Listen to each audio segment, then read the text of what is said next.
আমার প্রিয় শিক্ষার্থীরা, আসসালামু আলাইকুম। আশা করি সবাই ভালো আছো। আমিও আল্লাহর রহমতে তোমাদের সামনে আসতে পেরে ভালো আছি। ঠিক আছে, আমি সবসময় বলি বাংলা সাবজেক্টটাকে তোমরা অনেক সময় খুব সহজ করে নাও, কিন্তু লিখতে গিয়ে দেখা যায় যে তোমরা ওইভাবে ওই পরিমাণে যে পরিমাণে প্রস্তুতি নাও সেই পরিমাণে লিখতে পারো না। এর একটাই কারণ হিসাবে আমি অনেক ছাত্র থেকে শুনেছি, একটা কারণ হিসাবে সময়ের অভাবে তোমরা লিখতে পারো না। আমি মনে করি পর্যাপ্তভাবে তুমি যদি তোমার ওই বিষয়ের ওই অধ্যায়ের ওই গল্প বা নাটক উপন্যাস প্রবন্ধের কন্টেন্ট যদি তুমি পুরোপুরি ধারণ করে রাখতে পারো, তো সেক্ষেত্রে সময় স্বল্পতা কখনোই তোমার কি হবে না, বাধা হবে না, তুমি খুব অবলীলায় লিখতে পারবে। ঠিক আছে, তাহলে চলে আসো বাংলা প্রথম পত্র, বইটা খোলো এবং খাতা এবং পেন্সিল নিয়ে বসো। ঠিক আছে, বাংলা প্রথম পত্রে আমি তোমাদেরকে আজকে যেটা পড়াবো সেটা হচ্ছে আম আটির ভেপু। সেটা হচ্ছে আম আটির ভেপু। ঠিক আছে,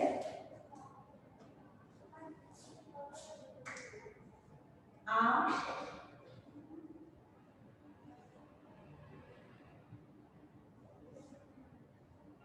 আটির ভেপু। আম আটির ভেপু, ভেপু একটা চন্দ্র হবে। আম আটির ভেপু। ঠিক আছে, আম আটির ভেপু এটা লিখেছেন বিভূতিভূষণ বন্দ্যোপাধ্যায়। ঠিক আছে,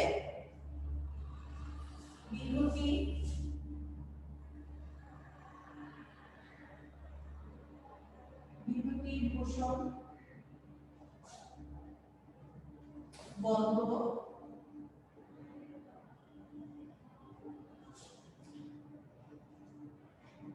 বন্দ্যোপাধ্যায়, বিভূতিভূষণ বন্দ্যোপাধ্যায়। ঠিক আছে, আমাটির ভেপু বিভূতিভূষণ বন্দ্যোপাধ্যায়। এই লেখকের জন্ম হচ্ছে 1894 সালে। জন্ম জন্ম 1894 সালে। ঠিক আছে, আমাদের অন্তত লেখকের জন্ম, মৃত্যু এবং তার ঔপন্যাসিক যে গল্প নাটক উপন্যাস আছে সে সম্পর্কে ভালো একটা ধারণা থাকতে হবে। নৈবিতিকও আসবে তোমাদের অনেক সময়, জ্ঞান নৈবিতিকে বিশেষ করে বেশি আসে। ঠিক আছে, মৃত্যু হচ্ছে 1950 সাল। মৃত্যু হচ্ছে 1950 সাল।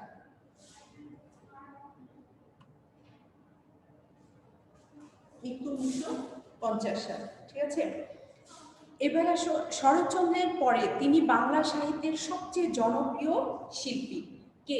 এই বিভূতিভূষণ বন্দ্যোপাধ্যায়। আমরা জানি শরৎচন্দ্র চট্টোপাধ্যায়ও আমাদের বাংলা উপন্যাসের অত্যন্ত জনপ্রিয় একজন ঔপন্যাসিক। তারপরে কিন্তু বিভূতিভূষণ বন্দ্যোপাধ্যায়ের অবস্থান। তিনি প্রকৃতির সৌন্দর্য এবং গ্রাম বাংলার যে নির্মল পরিবেশ রয়েছে সেই পরিবেশগুলো সম্পর্কে খুব সুন্দরভাবে সুনিপুণভাবে ওনার গল্পনাটক উপন্যাসে ফুটিয়ে তোলেন। গ্রাম বাংলার চিরন্তন যে সৌন্দর্য রয়েছে, প্রকৃতির যে সৌন্দর্য এবং প্রত্যেকটা মানুষের যে সহজ সাধারণ জীবন চরিত্র, সবকিছু উনি ওনার গল্পনাটক উপন্যাসে লিখে থাকেন। ঠিক আছে, তাহলে আজকে আমরা যে আমাটির ভেপুটা পড়ছি, সেই আমাটির ভেপুটা পড়লে আমরা কি কি শিখতে পারবো সে সম্পর্কে আমরা একটু ধারণা নেব। আমরা প্রথমত জানতে পারি যে আমি তোমাদেরকে বলেছি যে উনি গ্রাম বাংলার প্রকৃতি নিয়ে বেশি লিখেন। ঠিক আছে, তাহলে আমাদের ভেপুতে প্রথমতে থাকবে গ্রাম বাংলার প্রকৃতির সঙ্গে আমরা আমাদের একটা ঘনিষ্ঠ সম্পর্ক হবে। তার ঘনিষ্ঠ সম্পর্ক কিভাবে হবে? আমরা গ্রাম বাংলার প্রকৃতি সম্পর্কে যখন জানতে পারবো, তাহলে খুব সহজে আমাদের একটা সম্পর্ক তৈরি হবে। কারণ তোমার মধ্যে একটা ভাব থাকবে যে তুমি গ্রাম বাংলার যে একটা সৌন্দর্য, এটা সম্পর্কে তুমি জানতে পারবে এবং সেই জানার আগ্রহে দেখা যাবে তুমি আরো কিছু পড়বে, যেটা সম্পর্কে তুমি গ্রাম বাংলার পুরো চিরন্তন সবকিছুই জানার চেষ্টা করবে। তাহলে গ্রাম বাংলার প্রকৃতি সম্পর্কে গ্রাম বাংলার প্রকৃতির সঙ্গে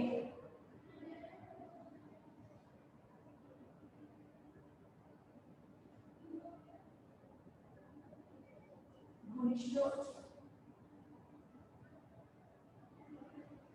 সম্পর্ক হবে, ঠিক আছে। তাহলে প্রকৃতি ও মানুষের মধ্যে যে একটা নিবিড় সম্পর্ক রয়েছে সে সম্পর্কে আমরা জানতে পারবো। প্রকৃতি এবং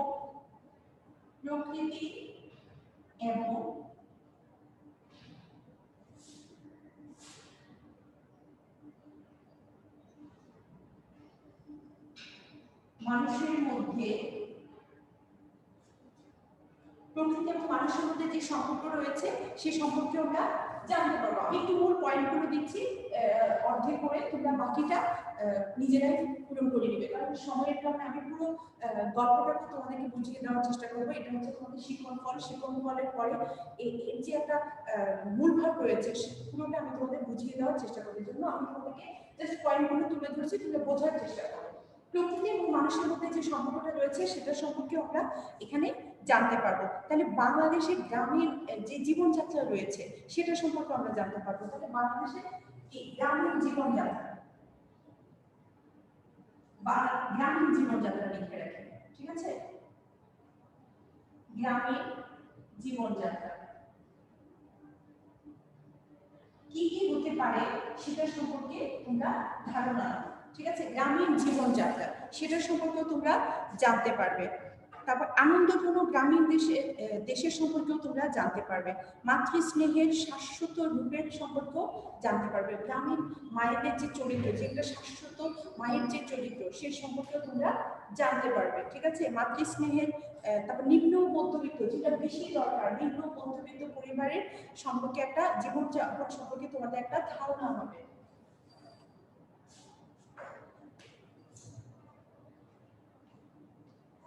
আমি কিন্তু আরো কয়েকটা বলেছি, সেগুলো আমরা লিখে নিই, তোমরা খাতায় লিখে রাখো। আমি মূলত যেগুলো সেগুলো সম্পর্কে একটু বেশি জোর দিচ্ছি। নিম্ন মধ্যবিত্ত, নিম্ন মধ্যবিত্ত, নিম্ন মধ্যবিত্ত পরিবারের সম্পর্কে ধারণা হবে। নিম্ন মধ্যবিত্ত পরিবারের সম্পর্কে ধারণা হবে।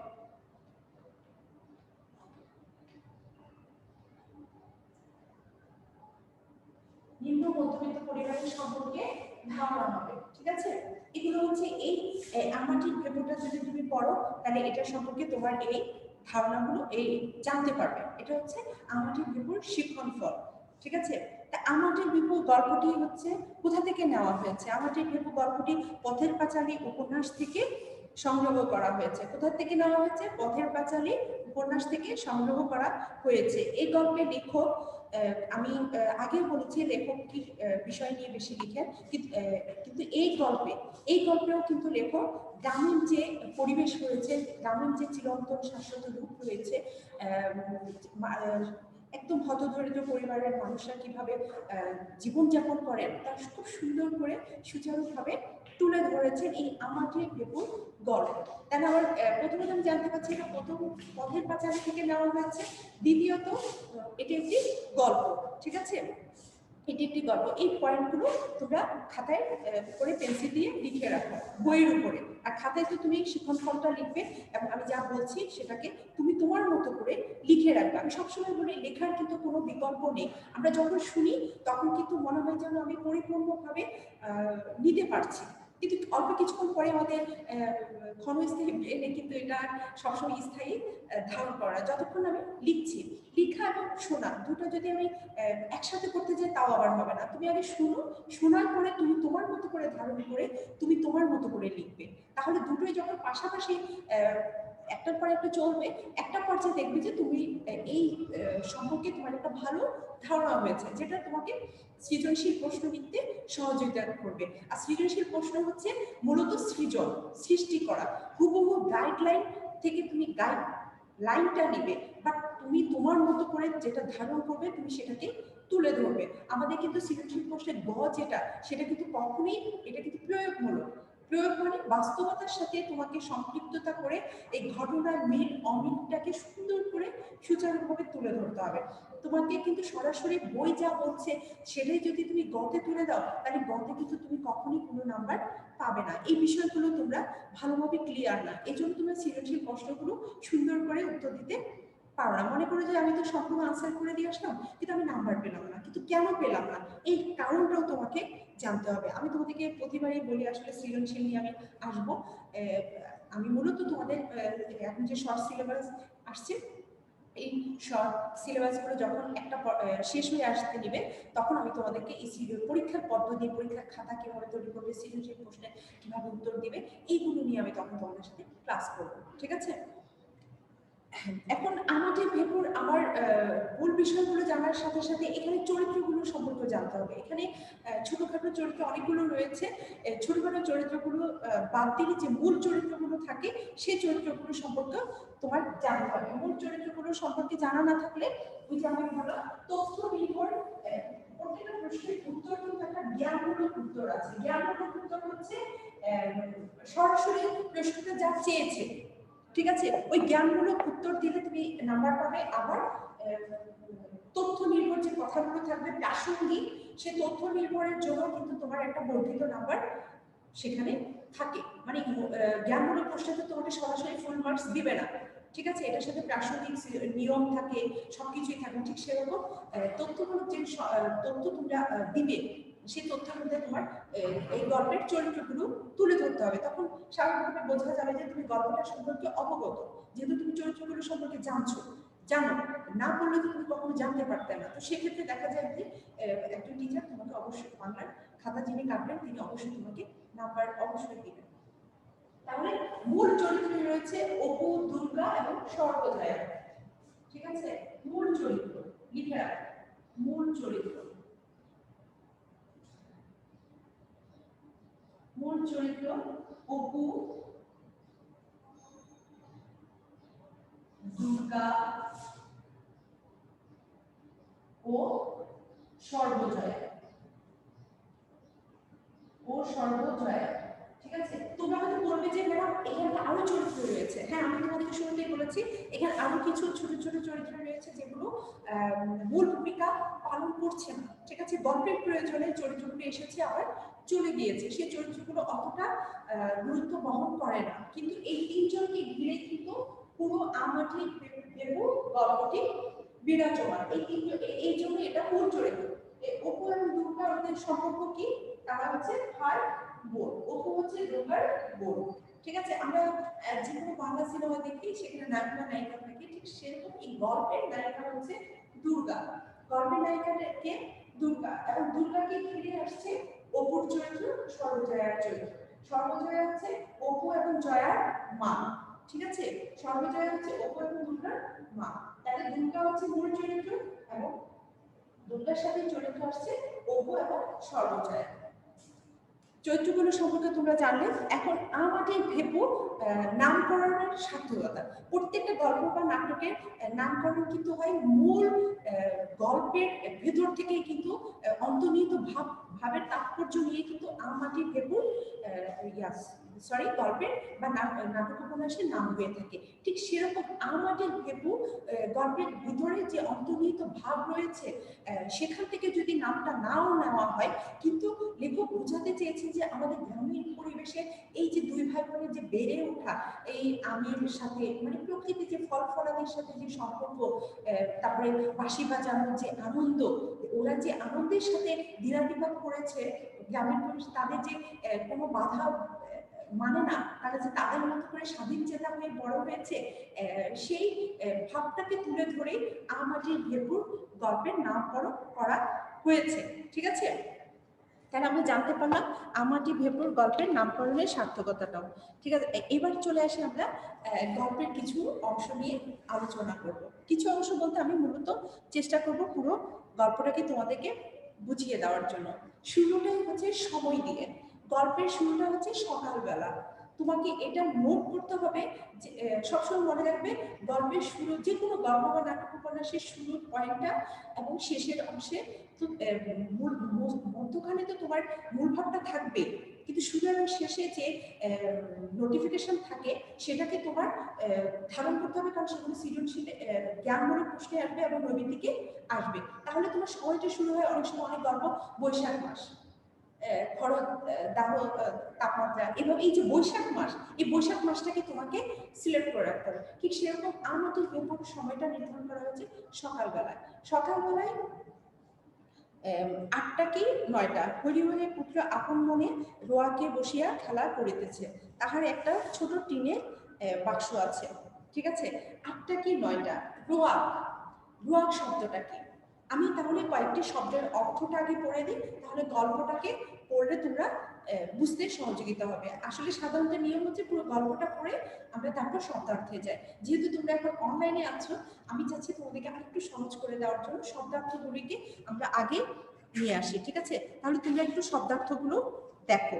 শব্দার্থগুলো দেখলে তাহলে তোমার গল্পটাকে বুঝতে আরো সহজ হবে। রোয়া, প্রথম থেকে আসছে আমার গল্পের শুরুতে রোয়া। রোয়া শব্দের সাথে আমরা কেউ পরিচিত না, তাই না? রোয়াটা হচ্ছে, আমি বলছি, রোয়া,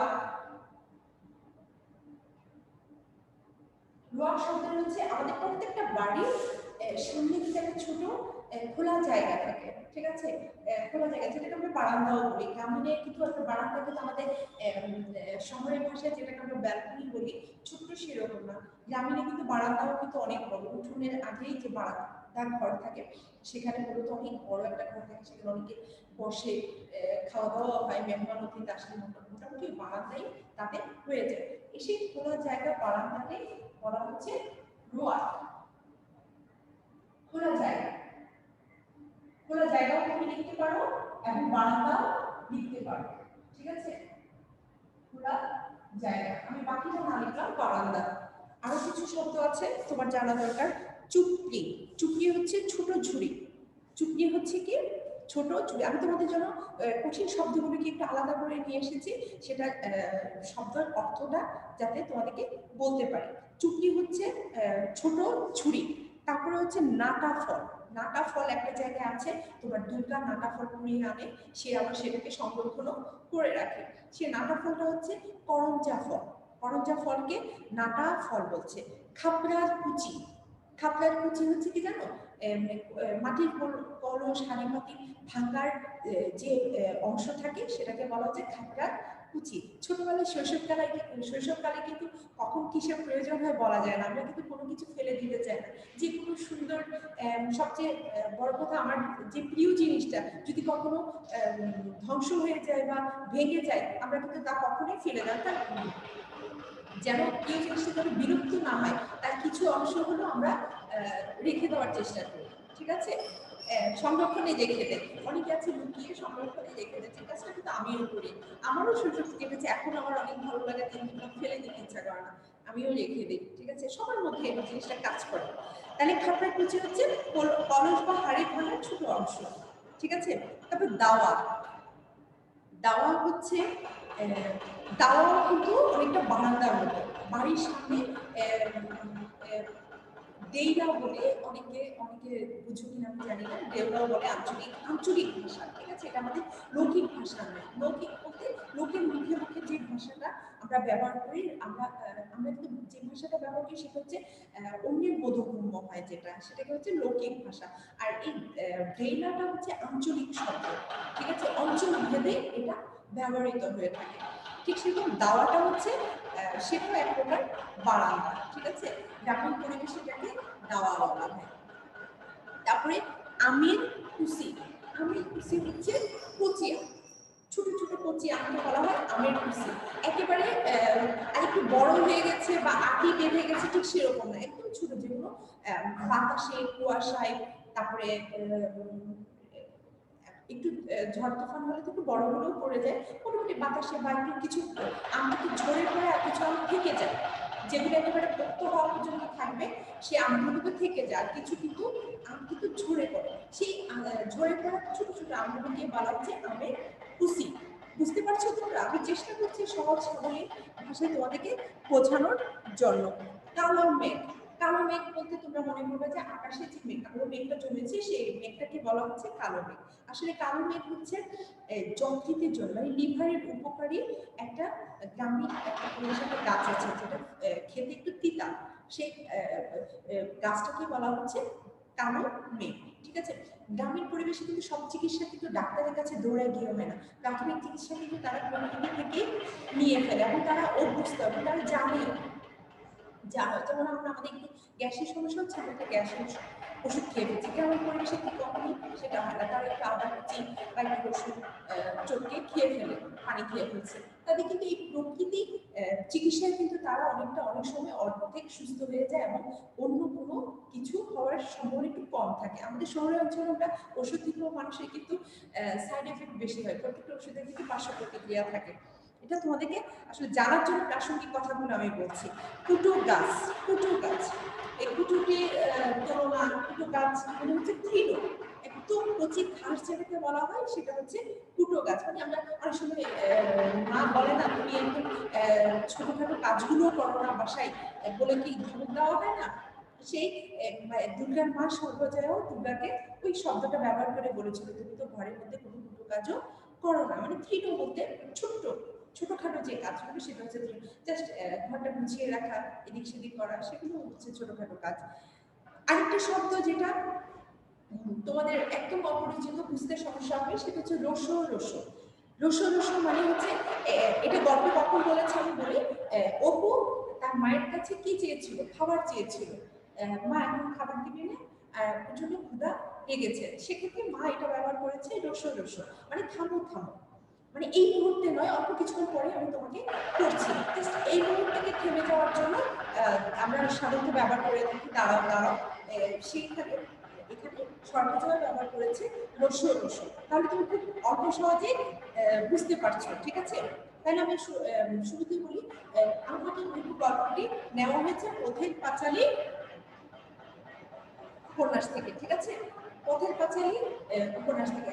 আমাকে বিপু লিখেছেন কে, বিভূতিভূষণ বন্দ্যোপাধ্যায়, ঠিক আছে।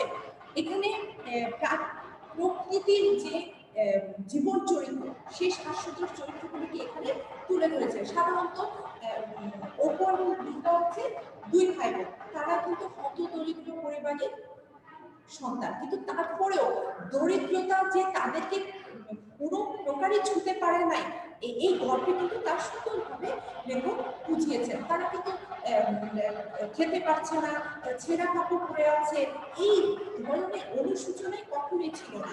গ্রামের পরিবেশে হেলে দুলে ঘুরিয়ে ফেলেছে, কিভাবে নুন লবণ চটকে আম খেয়েছে, এইখানে ওখানে দৌড়ে বেরিয়েছে, তারপরে এই বাড়ি ওই বাড়ি ঘুরে বেরিয়েছে, ভাঙা জিনিস ঘুরিয়ে এনে কিভাবে খেলাধুলা করেছে, সাময়িকভাবে মনের ফুর্তি নিয়ে যে তারা বেড়ে উঠেছে, তার সবকিছু কিন্তু এই গল্পে রয়েছে। দরিদ্রতা হচ্ছে তাদেরকে এক বিন্দু পরিমাণ ছুঁতে পারে নাই, এই গল্পের মূল প্রতিপাদ্য বিষয় কিন্তু অনেকটা সেটা, ঠিক আছে। তাহলে আমরা পুরো গল্পটাতে মোটামুটি মূল ভাবটাও জেনেছি। গল্পের আরেকটু অংশ আমি তোমাদেরকে বলি। এখানে অপু এবং দুর্গার কিছু বাক্স, টিনের বাক্স রয়েছে, যেখানে তারা সবকিছু সংরক্ষণ করে। ওই যে আমি তোমাদেরকে বললাম না, প্রিয় অনেক কিছু ফেলে দিতে ইচ্ছা করে না, সংরক্ষণ করতে ইচ্ছা করে, ঠিক সেরকম অপু আর দুর্গারও টিনের বাক্স রয়েছে, যেখানে এমন কিছু নেই, ওই যে খুবই তারপরে বাসি, যে কিছু বাসি ভাঙা বাসি তারপরে রেখে দেওয়া হয়েছে, তারপরে কিছু নানা ফল, তারপরে বিভিন্ন জিনিসকে সংরক্ষণ করে সে রেখে দিয়েছিল। এক সময় সে ওগুলোকে নিয়ে সকাল বের করে ঘাটাঘাটি করছিল, ঠিক তখনই দুর্গাটাকে ডাক দিয়েছে, অপু অপু করে ডাক দিয়েছে। এখানে কিন্তু দুর্গার চরিত্রের একটা বর্ণনা দেওয়া হয়েছে, বরণের বর্ণনা দেওয়া হয়েছে, সে বর্ণনাটাও তোমার ভালো করে জানতে হবে। অপুর বয়স 13-14 বছরের, 10-11 বছরের দুর্গার বয়স, ঠিক আছে। অপু হচ্ছে 7-8 বছরের বয়সে, তাহলে এখন দুর্গার বয়স হচ্ছে 10-11 বছরের বয়সে একটি মেয়ে, পাতলা গরম, তার ডাঙর ডাঙর চোখ, ঠিক আছে, শ্যামলা বর্ণের তার গায়ে রং, তাহলে পাতলা গরম, শ্যামলা বর্ণ, ডাগর ডাগর চোখ, 10-11 বছর বয়সের মেয়ে। এই সম্পূর্ণটা তুমি তোমার মতো করে লিখে রাখো, এই তথ্যটা তোমার সৃজনশীলের প্রশ্নে লাগবে, ঠিক আছে। এটা কিন্তু একটা তথ্য দুর্গার সম্পর্কে। তাহলে এবং দুর্গার পাতলা গরম, ঠিক আছে। দুর্গার হাতে ছিল একটা নারকেলের মালা, নারকেল আছে না, নারকেল খাওয়ার পরে যে মালাটা বের হয়ে ভেঙে যে একটা দুটুকরা হয় না, এই মালার মধ্যে কিন্তু অনেকে অনেক কিছু নেয়, ঠিক আছে। আছে। সে দুর্গাও সে মালার মধ্যে সে আমের কুচিটা কি যেন বলেছিলাম আমি তোমাদের, মনে আছে? সেটা হচ্ছে কুচি আম, ঝরে পড়া সে ছোট আম, সে আরেকজনের গাছের থেকে যেগুলো ঝরে পড়েছিল সে সেগুলো নিয়ে আসে। সে কিন্তু চুরি করে আম আনে নেই। এই জায়গাও কিন্তু তোমার একটা শিক্ষামূলক একটা পয়েন্ট রয়েছে। সে কিন্তু কারো গাছ থেকে পেরে আনে নেই, ঝরে পড়েছিল যে আমগুলো শুধু সেই আমগুলোই কিন্তু এনেছে। তোমরা কখনো কোনোদিনও না বলে কখনো কারো গাছ থেকে কিচ্ছু নিবে না, ঠিক আছে? ঝরে যেটা পড়বে সেটা তুমি নিলেও তুমি বলতে পারবে যে তুমি সেটা চুরি করে আনোনি, সেটা তুমি বাতাসে ঝরে পড়েছে সেটা এনেছো, কিন্তু না বলে কখনো কারোর কাছে ফল ধরবে না। ফল কেন, কোনো কিছুই ধরবে না, কখনোই কারো কাছ থেকে কোনো কিছু নিবে না, না বলে। তোমার যা কিছু আছে তাতেই তুমি সবসময় সন্তুষ্ট থাকবে। তারপরে দুর্গা সে মালার মধ্যে আমের কুচিগুলো নিয়ে এসে অপুকে ডাকছিল যে মা কোথায়। মা গিয়েছে তাদের পুকুর ঘাটে।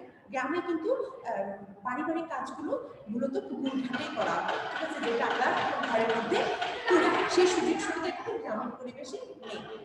এখন অনেক পরিবর্তন হয়ে আসছে, কিন্তু তৎকালীন সমাজে যেটা ছিল সেই গল্পে সেই চরিত্রটা সেই পারিপার্শ্বিকতাটাকেই লেখক তুলে ধরেছেন। তাহলে মা গিয়েছেন কোথায়? পুকুর ঘাটে। পুকুর ঘাটে গিয়েছেন, সেখানে এই জন্য এই সুযোগে দুর্গা চাচ্ছে অপু থেকে একটু নুন আর তেল নিয়ে আসতে, সেই আমের কুচুগুলিকে চটকিয়ে খাবে। উফ, যেভাবে লেখক এখানে তুলে ধরেছেন মানে জিভে রস আসার মতো। তারপরে দুর্গা চুপি চুপে অপুকে ডাকলো। অপু এসে বলছে কি হয়েছে দিদি?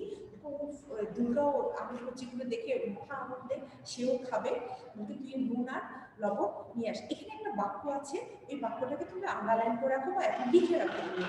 ওই বাক্যটা হচ্ছে অপু বলছিল যে মা তো আমাকে বকা দিবে, আমি এখন নুন আর তেল ধরতে পারবো না, আমার কাপড় যে বাসি। তার মানে বাসি কাপড়ে ঘরের জিনিসপত্র ধরা যায় না। এই এই জায়গায় তোমার একটা খতে ব্যাখ্যামূলক যে প্রশ্নটা, সেইখানে তোমাকে প্রশ্নের উত্তর দেওয়ার সময় তোমার দরকার হবে। এই কারণে তোমাকে ব্যাখ্যামূলক প্রশ্নের জন্য তোমাকে জানতে হবে যে আমার কাপড় বাসি। তাহলে বাসি কাপড়ে যে সর্বজয়া তার সন্তানদেরকে কাপড় জিনিসপত্র ধরতে দেওয়ার নিয়ম নেই, সে সম্পর্কেও তোমাদেরকে জানিয়ে দেওয়া হচ্ছে। এই কারণে তুমি ওই জায়গাটাতে আন্ডারলাইন করে রাখো, কারণ তোমার ব্যাখ্যামূলক প্রশ্নের উত্তর দেওয়ার সময় সেটা দরকার হবে। তখন দুর্গা অপুকে বললো যে সমস্যা নেই, তুমি নিয়ে আসো, ঠিক আছে। তারপরে সে যখন নুন আর তেল নিয়ে আসলো, তখন অপু আর দুর্গা সেই কিসের মালা? নারকেলের মালা। সেই তথ্যটাও জানা দরকার। কিসের মালা? নারকেলের মালাতে আমের কুচিকে নুন আর তেল দিয়ে চটকিয়ে তখন দুর্গা অপুকে একটু দুর্গা দিল। অপুকে দেওয়ার পরে অপু বলছিল যে একটু অল্প, মানে আরো চাচ্ছিল। সবসময় দেখো ভাই বোনের মধ্যে যে ভাগাভাগিগুলো হয় সেগুলো কিন্তু অসাধারণ। প্রথমে কিন্তু কিছুই দিতে চায় না, তারপর একটু একটু করে দেয় এবং সেটাও বাকিটা আদায় করে নিতে হয়। ঠিক সেরকম অপু দুর্গা থেকে একেবারে জোরপূর্বক বলা যায় এক পর্যায়ে সে আরো আদায় করতে চাইলো, কিন্তু দুর্গাও কিন্তু নাছোড়বান্দা, সে কিন্তু সব মানে সমান সমান ভাগ করে নাই। সে আরেকটু দিয়ে ওকে নিয়ে যা, এইটুকুনি মানে সন্তুষ্ট থাকার জন্য তাকে বিদায় করে দিল। তারপর দুর্গা বসে বসে খাচ্ছে। ঠিক এমন পর্যায়ে সর্বজয়া কি পুকুর ঘাট থেকে চলে আসলেন এবং সে ও দুর্গা দুর্গা করে ডাকতে থাকলো। দুজনের মুখে তখন কি ছিল? সেই আমের কুচি। আমের কুচি কি যেন বলেছিলাম, মনে আছে? আমের কুচি হচ্ছে কচি আম, নুনা লবণ দিয়ে মুখে দিয়ে রেখেছে। তখন সে কিছুতেই মায়ের ডাকে সে সাড়া দিতে পারছিল না। জানি না তোমাদের কখনো এরকম সিচুয়েশন কখনো হয়েছে কিনা, যদি কিছু আছে কেউ ডাকছে উত্তর দিতে পারছো না, এখন যদি হয়ে থাকে ওই সময়টাকে তুমি একটু অনুধাবন করতে পারবে এই মুহূর্তে। এখন ও তখন অপুকে ইশারা করলো, মা ডাকছে কেন দেখো, ও তো যেতে পারছে না। আবার অপুকে কি বললো, মুখের মধ্যে যে নুন আর লবণটা লেগে আছে সেটাকে মুছে ফেলার জন্য। মুছে ফেলার জন্য মুছে সে মায়ের ডাকে সারা দিতে গিয়ে বললো, মা তো দুর্গাকে ডেকে যাচ্ছে। দুর্গা দেখলো মায়ের হাতে ধরা পড়ে যাবে, তখন সে তাদের উঠোনের সামনে কাঁঠাল তলা বাগান আর কি আছে সেখানে চলে গেছে। এই পর্যায়ে তাদের একটি বাড়ির বর্ণনা দেওয়া আছে। এই বর্ণনাটাও তথ্য নির্ভর, তোমার সৃজনশীল প্রশ্নের জন্য লাগবে। তারা যে হতদরিদ্র পরিবার সে বাড়ির বর্ণনার মধ্যে ফুটে উঠেছে। তাদের বাড়িটা ছিল জরাজীর্ণ এবং ভাঙা গাছে ঘেরা, ঠিক আছে, যেখানে বাইরের আলো বাতাস খুব সাময়িকভাবে ঘরে প্রবেশ করে থাকে। ঠিক, এবং তাদের ঘর থেকে বের হতে হয় একেবারে মাথা নুয়ে, তার মানে তাদের দরজাটাও তাদের পর্যাপ্ত সাইজের না। তার মানে এই কুড়ে ঘর যেটাকে বলা হয় তার বর্ণনা দিয়ে বোঝানো হচ্ছে যে তারা কতটা দারিদ্রতার নিচে বাস করে। ঠিক আছে, এবং তাদের আশেপাশে বাড়িটা জঙ্গলে ঘেরা, বিভিন্ন গাছগাছালিতে ঘেরা, বাগান নয়, জঙ্গলে ঘেরা, মানে যেটাকে পরিষ্কার করার মতো সামর্থ্য তাদের নেই। ঠিক আছে, সেই কাঁঠালতলা এই বাড়ির বর্ণনাটাও তোমরা তুলে ধরবে। ওখানে আমি বলেছি দুর্গার যে চরিত্রটা রয়েছে, দুর্গার চরিত্রটা সম্পর্কে তোমাকে বর্ণনা দিতে গেলে দুর্গার অবয়বের সম্পর্কে বর্ণনা দিতে হবে, সেই অবয়বের ধারণা তোমাকে থাকতে হবে। এখানে যে তারা যে হতদরিদ্র, তাদের বাড়ির বর্ণনা দিতে গিয়েও তাদের হতদরিদ্রতার বর্ণনা সেখানে চলে আসবে। ঠিক আছে, তারপর দুর্গা কাঁঠালতলা থেকে কোনো মতে সে চলে আসলো মায়ের কাছে, বলে মা বললেন তুমি কোথায় ছিলে? তখনই মা বললেন যে তুমি তো দুটো কাজও করো না, ঘরে একটা কাজও করে না। ওই যে তৃতীয় পর্যায়ে আমি তোমাদের শব্দার্থ ভাবে বলেছি যাতে গল্পটা তোমাদের বুঝতে সুবিধা হয়, কাজটা করে না। তখন সে বললো আমি তো বাড়িতেই ছিলাম, একটু এখানে আছে। সে আর এই কথা বলে, ঠিক তখনই অপু তার মায়ের কাছ থেকে দুপুরের খাবারটা চাইলো, দুপুরে খাবারটা চাইলো। তখন তার মা বললো যে রসো রসো। আমি তোমাদেরকে পূর্বে শব্দটাকে এই জন্যই পড়িয়েছি যাতে গল্পটা তোমাদের বুঝতে সুবিধা হয়। রসো রসো মানে এই মুহূর্তে খাবার, তোমাকে আমি কিছুক্ষণ পরে খাবার দিচ্ছি বলে মা তার খাবারের আয়োজন করতে নিল। তারপরে মা শসা কাটছিল, কিছু চাল ভাজা ছিল, সেগুলো অপুকে দিল।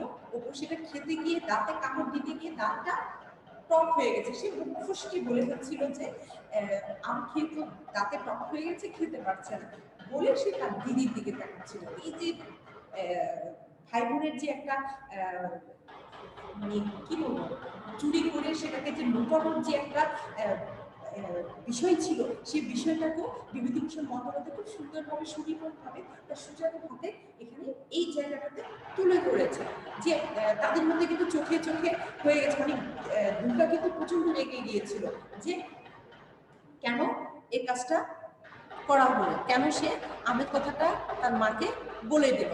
ঠিক আছে, ওই মুহূর্তে কিন্তু অপুকে কিছু বলতে পারছিল না, কোনো মতে সে চলে আসলো। পরে গিয়ে আবার তখন তার মা যেই দুর্গাকে ধরতে যাবে, ও আম পেল কোথায়, অপু তার বাকিটা বলছে না, দিদির চোখ দেখে সে বুঝতে পারলো, বাকিটা সে থেমে গেল। মা যখন বলতে যাবে মানে আম কোথায় পেল সে, ঠিক তখনই দুধালা এসেছে। ঠিক আছে, দুধালার সাথে কথা মধ্যে যে একটা ভাঙন ধরলো, তখন আর মাও ভুলে গেছে, মা তার দুধ নিয়ে যায়, সে তার সাথে কথা বলতে গিয়ে আর দুর্গাকে ধরতে পারে। সেই মুহূর্তে একেবারে বাইরে এসে ওরাই বড় বড় বলে কথা একেবারে হঠাৎ তাকে কি করলো, অপুকে কয়েকটা থাপ্পড় ঘুষে দিয়ে বললো যে তুমি মানে তোকে আর আম দিব, আর আমাকে আম চাইবি, আমি বড় বোন তাকে আর কখনোই সে আমটা দিবে না, সে কথা বলে ওই মুহূর্তে তাকে শাসন করে নিল। তা অপু আর কিছু বলার নাই, কারণ অপু তো নিজে বুঝতে পারছে যে সে নিজেই অপরাধী। এই যে তাদের ভাই বোনের যে খুনসুটি, গ্রামীণ পরিবেশে যে বেড়ে ওঠা, কারণ কুড়িয়ে আম এনে যে খাওয়ার আনন্দ, এই জায়গাটাতে কোথাও কিন্তু তারা যে দরিদ্র এই রেশটুকু কিন্তু কোথাও নেই। অনুসূচন মানে কষ্ট কি জিনিস, তারা ওই গ্রামীণ পরিবেশের সুন্দর প্রকৃতিতে এত সুন্দর ভাবে তারা মিলেমিশে থাকতো যে তাদেরকে কষ্ট কখনো এই দুই ভাই বোনকে কিন্তু গ্রাস করতে পারে নাই। বা তার মা বাবার চরিত্র, সমাজের চরিত্র কিন্তু গ্রামীণ শাশ্বত মায়ের রূপটা ফুটে উঠেছে, কিন্তু তারা যে দরিদ্র সেই ভাবটা কিন্তু এখানে আসেনি, মানে তাদেরকে ছুতে পারেনি। ঠিক আছে, এটাও কিন্তু বিভূতিভূষণ বন্দ্যোপাধ্যায় গল্পের কিন্তু আরেকটা সুনিপুণ দক্ষতা যেটাকে বলা হয়। ঠিক আছে, তারপরে আসছে দুর্গা তো অপুকে শাসন করলো, তারপরে আসছে তার বাবা। বাবা এসে দুর্গা অপুকে শাসন করে কিন্তু আবার দুর্গা আবার বাড়ি ছেড়ে চলে গেল। তার বাবা এসে বললো পাশের বাড়ির জমিদার তাকে কি বলেছে, সে কিন্তু দুর্গার বাবা কিন্তু ব্রাহ্মণ পরিবারের সদস্য। ঠিক আছে, তাকে ওই জমিদার বলেছেন যে তাকে বাড়িতে কোনো ব্রাহ্মণ নাই, তাকে এই গা থেকে ছেড়ে ওই গায়ে গিয়ে ব্রাহ্মণ পরিবারে বসবাস করার জন্য তাকে প্রস্তাব প্রস্তাব দিয়েছিল। তার ওই মুহূর্তে সাথে সাথে প্রস্তাবটা তার বাবা গ্রহণ করেন। এটা তার মাকে বললো, আর তার মা বলছে এই গাড়ি তো আমাদের কিছু নেই, তুমি এই প্রস্তাব, এই বিয়ে বাড়ির জন্য তো কিছু নেই, এই প্রস্তাবটা কেন গ্রহণ করলে না? তখন তার বাবা যে উত্তরটা দিল, তার বাবা বলল যদি আমি সাথে সাথেই যদি রাজি হয়ে যেতাম তাহলে আমার অভাবটা ফুটে উঠত। আমি 2-1 দিন সময় চেয়েছি, 2-1 দিন সময় নেওয়ার পরে কি করবো, তাকে সে উত্তরটা আমি দিয়ে আসবো। এই যে এখানেও যে তার বাবা, তারা দরিদ্র হলেও যে মান সম্মান বোধ রয়েছে, সে বোধটুকু যে কাজ করে, এটাও কিন্তু এখানে ফুটে উঠেছে। তাহলে মূলত তোমরা সবাই গল্পটা বিষয়বস্তু আমি তোমাদের বলেছি, চরিত্র সম্পর্কে বলেছি, শিক্ষণ ফল সম্পর্কে বলেছি, কঠিন শব্দগুলিকে আমি তোমাদেরকে আলাদা করে অর্থ অনুসারে বুঝিয়ে দেওয়ার চেষ্টা করেছি। আমি মনে করি, আশা রাখি তোমরা এখন সৃজনশীল প্রশ্ন উত্তর লিখতে তোমাদের কারো সমস্যা হবে না। তারপর আমার একটা অনুরোধ থাকবে, তোমাদের পুরো গল্পটাকে তোমরা আবার পড়ে আমি যে কথাগুলো বলেছি এই কথাগুলোর সাথে তোমরা গল্পের সাথে যখন খুঁজে পাবে, তারপর তোমার মতো করে তুমি একটা সৃজনশীল প্রশ্ন লিখবে। তখন সেক্ষেত্রে দেখা যাবে যে তুমি পুরো গল্পটার সম্বন্ধে তোমার একটা ধারণা হয়ে যাবে। ঠিক আছে? আর পুরো গল্পটা সম্বন্ধে যখন তোমার পড়া এবং লেখা এবং জানা শোনা এবং সবকিছু যখন একসাথে হবে, তখন তোমার পক্ষে কখনোই ভোলা সম্ভব নয়। তখন একটা সৃজনশীল প্রশ্ন লিখতে যে সময়টা লাগবে, তার অল্প সময়ের মধ্যে তুমি লিখতে পারবে। তোমার যদি চিন্তা করে করে লিখতে হয়, সেক্ষেত্রে তোমার জন্য লিখতে অনেক বেশি সময় লাগে। আর যখন তুমি পুরো বিষয়টা তোমার মধ্যে থাকবে, তখন তুমি খুব সহজে লিখতে পারবে। ঠিক আছে? তাহলে এই পর্যায়ে আমি একটা বাড়ির কাজ দিচ্ছি। বাড়ির কাজটা হচ্ছে তোমার মতো করে তুমি যে কোনো একটি সৃজনশীল প্রশ্ন বাড়িয়ে দিচ্ছ। ঠিক আছে?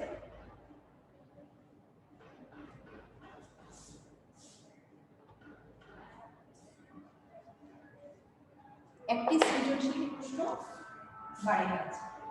এই অধ্যায়ে একটি সৃজনশীল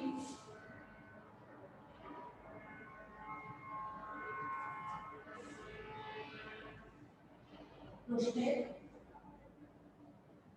উত্তর লিখবে। ঠিক আছে?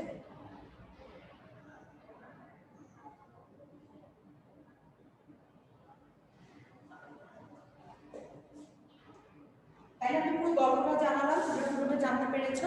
আর একটা সৃজনশীল প্রশ্ন যখন লিখবে, তাহলে তখন তোমার কাছে পুরো গল্পটা সম্পর্কে ভালো একটা ধারণা হবে। ঠিক আছে? তাহলে অবশ্যই বাড়ি কাজ করবে এবং গল্পটি পড়ে পেন্সিলে আন্ডারলাইন করবে এবং উপরে মূল পয়েন্টগুলো লিখে রাখবে। ঠিক আছে? আজকে এই পর্যায়ে খোদা হাফেজ। ভালো থেকো সবাই, সুন্দর থেকো, সুস্থ থেকো। আর প্রত্যেকটা ক্লাস তোমরা অনলাইনে করার চেষ্টা করবে। ঠিক আছে? লাইভে থাকার চেষ্টা করবে। এই কথা বলে আমি আমার আজকে ক্লাস এখানে শেষ করছি। খোদা হাফেজ। আসসালামু আলাইকুম। ভালো থেকো সবাই।